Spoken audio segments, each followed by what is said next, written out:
Ahojte, srdečne vás vítam na Dani Tarote.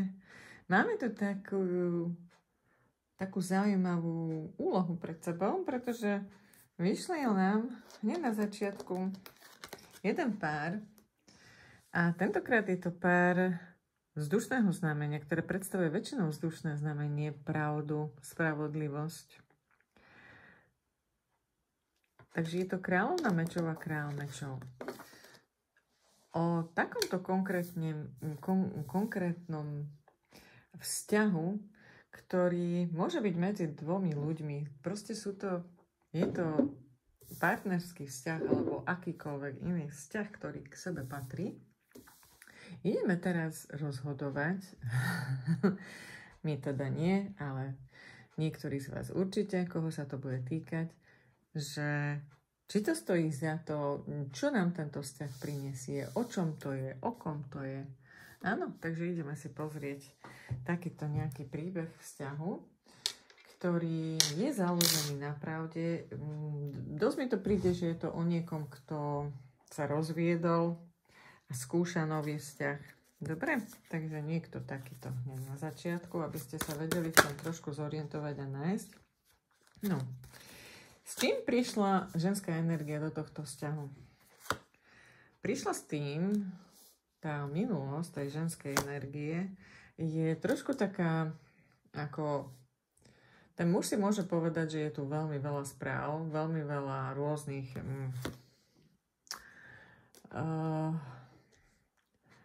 rôznych takých klebiet, ktoré prichádzajú zo zahraničia, z ďaleka a ono to príde tak, že ako keby tá žena sa presťahovala naspäť domov, alebo také niečo. Dobre, takže môže tu byť niekto, kto sa presťahoval naspäť domov zo zahraničia a tie správy zo zahraničia nie sú až také pozitívne.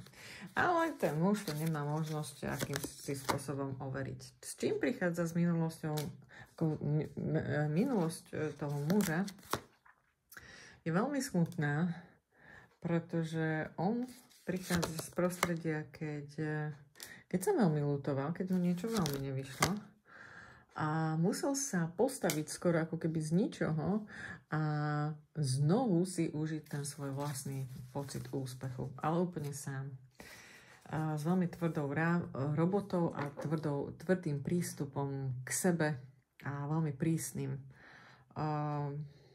prístupom ku každodenným záležitostiam. Takže s týmto prichádza žena, takže má ukončený za sebou, má nejaký vzťah, ktorý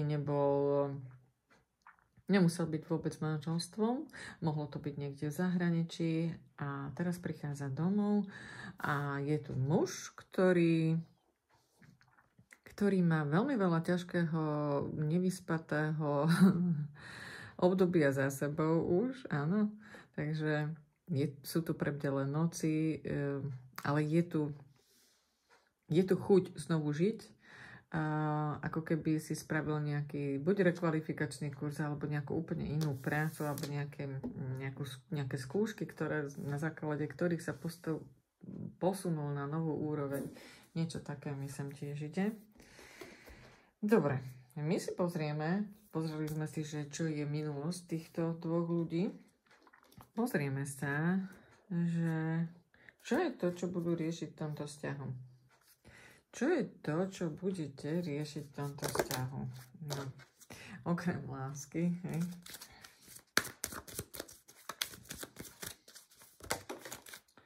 Takže tá žena bude riešiť v tomto vzťahu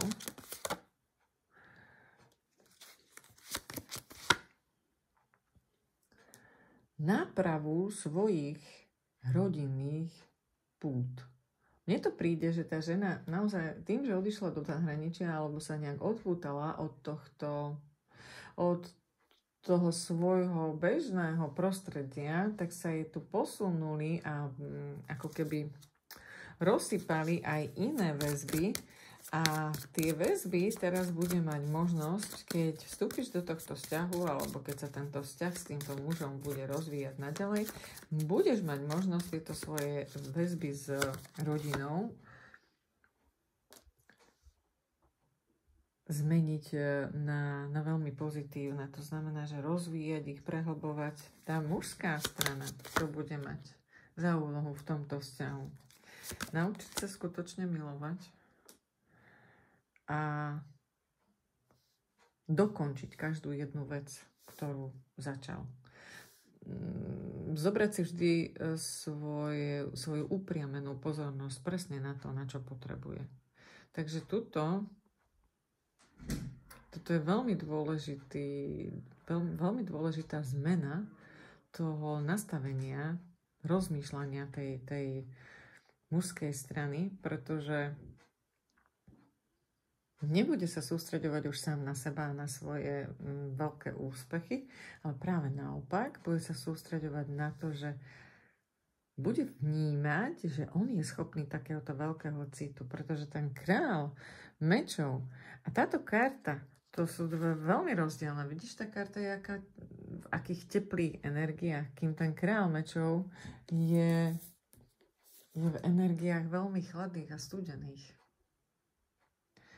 A keďže on sa bude musieť naučiť s tou láskou pracovať, on v prvom rade sa bude musieť pozrieť veľmi hlboko na to, že a veľmi presne pozrieť s tou lupou, že o čo tu vlastne ide, ako sa mu to mohlo stať, čo mu to dáva, čo mu to prináša, ako sa na to sústrediť, s čím to chodí, čo to obnáša. Je to veľmi pekné, Dobre. Potom ideme pozrieť sa tiež na to, že čo z tej citovej stránky tá ženská energia bude vedieť do tohto vzťahu priniesť, alebo čo bude jej podstata. Emocionálne liečenie, tak to už vieme, čo to je. Možno tu budú nejaké deti, alebo tu budú nejaké, možno aj nie spoločné deti, ale bude sa musieť riešiť nejaký ten vzťah s tými deťmi.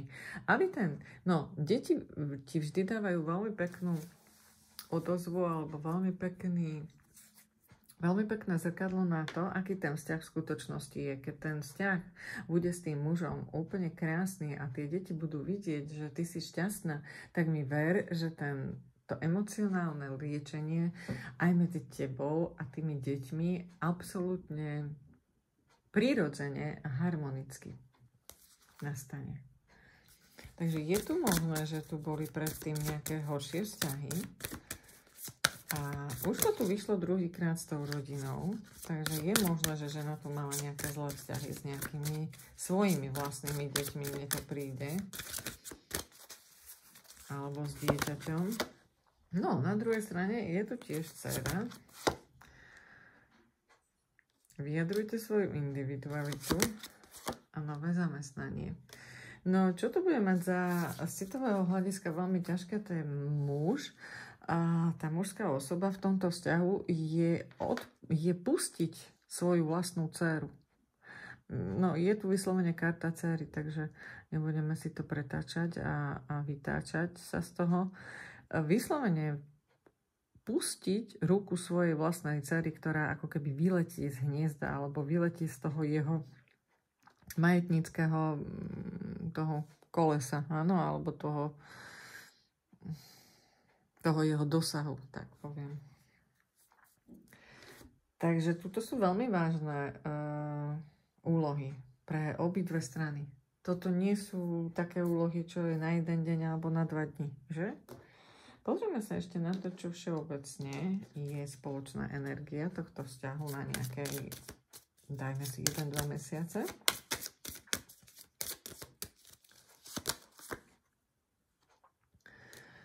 Koleso šťastia. Tak to budem dávať na to. Aj keď nie je dôležité, aby ste zase tu všetky karty mali však pred sebou, však budem to hovoriť. Voz. Toto je ako diabol, pustovník.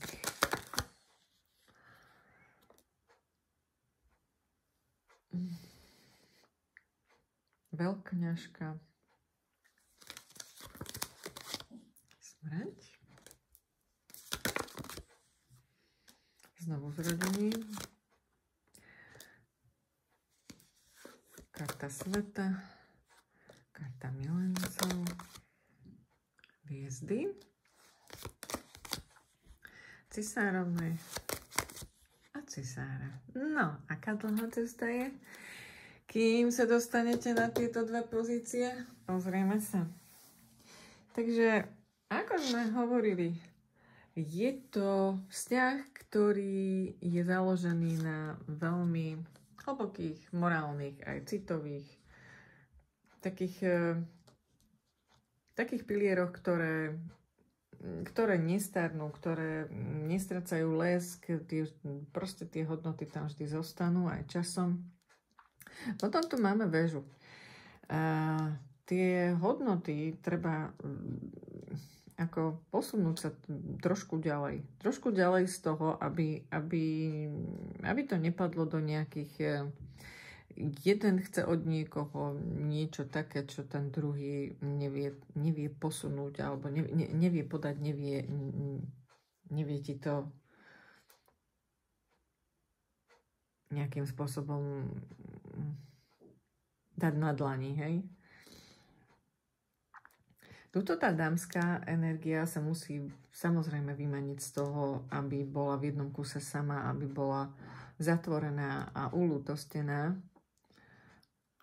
A možno, že tento vzťah, tak mi to príde, že začne len nejakým ľúbostným románikom, ale tam sa veľmi rýchlo zistí, že toto je oveľa viac, než nejaká udalosť na jednu noc. Takže takýto nejaký priebeh to má za tieto 2 mesiace. Takže mne tu ide, že jedná sa tu o takých ľudí, ktorí sa možno síce poznajú, ale ani sa nemusia. Ani mi to tu nič žiadne karty nenavodzujú na to, že by ste sa nejak extrémne museli poznať. Ale do nejakých 2 mesiacoch tu vidíme nejaký priebeh toho nejakého vzťahu, ktorý sa môže vytvoriť. A dokonca aj to, že kto akú úlohu a akú tú pozíciu bude niesť v tomto vzťahu. Dobre, pozrime si ešte, čo by nám chceli niečo spoločné, nejakú spoločnú energiu ukázať, kartičky na tieto nadchádzajúce nejaké 2 mesiace ohľadom tohto vzťahu. Toto je to, keď takto vyzerá, že dokonca ten muž bude ten, kto navštívi, alebo si nájde nejaký ten čas na to, aby sa mohol zoznámiť s touto ženou. Bude to určite z iniciatívy muža, ale ktorý nebude mať zlé úmysly. Aj keď to bude vyzerať, že nemôže z toho byť nič vážne, on už hneď na začiatku bude cítiť tú lásku. A bude to presne to, čo tá žena vdúfala vo viacerých, že to nájde vo viacerých mužoch a predsa sa to nestalo. Takže netreba sa báť tu. Cítim ešte veľmi veľkú bolesť a veľmi málo odvahy z tej ženskej strany sa pustiť do tohto vzťahu. Nebudeš tomu, ty ako žena, nebudeš tomuto veriť. Toto je ešte také, čo vás môže trošku pozastaviť alebo pribrzdiť, keď sa bude diať, áno. To, aby si uvedomila, že toto. Už ďalšia spoločná energia je pomoc anielom. Môže sa ti zdať, že ti to príde ako pomoc z jasného neba, alebo ako niečo, možno, že aj vymodlené, ale niečo aj také spôsob, ako sa ti objaví tento vzťah, ti môže pripomínať také niečo nadnesené, také nadčasové, také neskutočné, také spadla z oblakov, áno? Čisté, krásne, jasné.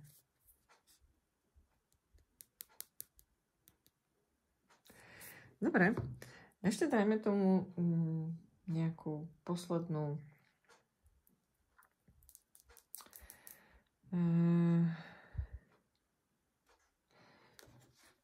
dáme ešte toto.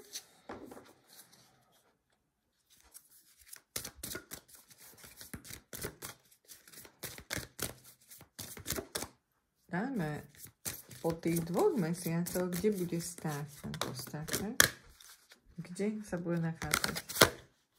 No.